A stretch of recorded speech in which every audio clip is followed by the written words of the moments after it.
साथ यासीन मलिक, शबीर शाह, आसिया अंद्राबी और मसरत आलम। मुझे बताइए ना, सिर्फ एक आदमी को जेल से बाहर निकलने की इजाजत क्यों मिलती है?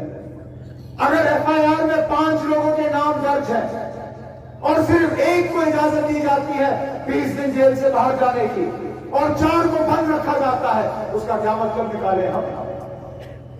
आखिरकार कहीं ना कहीं तो तार मिली हुई है, कहीं ना कहीं तो तार जुड़ी हुई है। और सही था अगर उल्ला साहब ने, आपके मेंबर पार्लियामेंट साहब कहते हैं कि मैं आवाज उठाऊंगा मोदी साहब के नए कश्मीर के नारे के खिलाफ, लेकिन मैंडेट उन लोगों को दिया जाता है जिन्होंने 5 साल यहां सिर्फ मोदी साहब के वाहवाह किए। सुंदर सोनवारी में जो AIP की टिकट पे इलेक्शन लड़ रहा है, वो तो दिल्ली के इशारों पे सियासत करता है। जिस नजीर खान के हवाले से अगर उल्ला साहब ने बात की, जिसको मैंने 2014 में इलेक्शन हरवाया था, वो बिना दिल्ली की इजाजत के खड़ा होने के लिए तैयार नहीं है। आज अगर उसको मैंडेट मिला इंजीनियर रशीद साहब की तरफ से, किसकी बदौलत? आखिर ना कहीं तो हमें अपने अकल का इस्तेमाल करना है। ये शख्स अगर 20 दिन के लिए बाहर आया है तो क्यों? सिर्फ और सिर्फ आपके वोटों को तकसीम करने के लिए, आपकी आवाज कमजोर करने के लिए उनकी ये मुकम्मल कोशिश की है।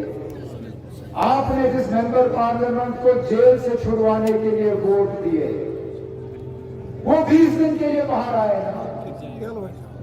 क्या आपने 20 दिन के लिए वोट दिए थे? आपको तो 5 साल MP चाहिए। आपको MP वो चाहिए जो यहां वोट तकसीम करने नहीं, बल्कि दिल्ली उस ऐवान में जाके आपके लिए तकरीर करे, आपके लिए सवाल उठाए, आपके जज्बातों की तर्जुमानी करे। आपने आज अगर रुहुल्ला साहब की तकरीरों में ताली बजाई, अरे आप लोगों को अपना MP होना चाहिए था, लेकिन बदकिस्मती से वो MP आपको मिला नहीं। उसके बरक्स आपको वो शख्स मिला जो आज सिर्फ और सिर्फ मैदान में आपके वोटों को तकसीम करने के लिए निकला हुआ है। और बदकिस्मती से अब कहीं ना कहीं तो हम सियासतदानों के कौल और फेल में फर्क तो नहीं रहना चाहिए था। हम जो कहते हैं हमें वो करना चाहिए। आखिरकार अगर हम ये कहते हैं लोगों को कि आप हमारे पीछे पीछे चलो, तो फिर हम अपने जबान के तो पक्के रहने चाहिए। हम जो कहते हैं हमें वो करना चाहिए।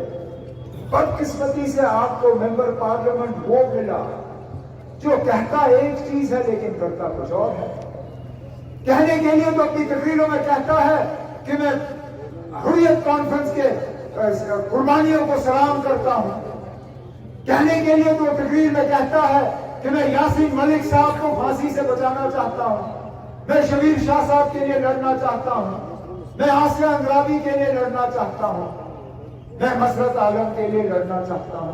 ठीक है, बड़ी अच्छी बात है अगर आप लड़ना चाहते हो, लेकिन खुदा रा फिर इंजीनियर रशीद साहब मुझे ये बताएं ना, जो शख्स श्रीनगर में राजबाग में जाके हुर्रियत कॉन्फ्रेंस का दफ्तर का बोर्ड उतार के उसको आग लगाता है और फिर मीडिया को बुला के कहता है कि मैं तब तक इंतजार नहीं करूंगा या तब तक मैं आराम नहीं करूंगा जब तक यासीन मलिक को फांसी नहीं लगती, और उस आदमी से आप हार पहनवाते हो और उस आदमी को आप गले लगते हो, तो हम क्या समझे ना?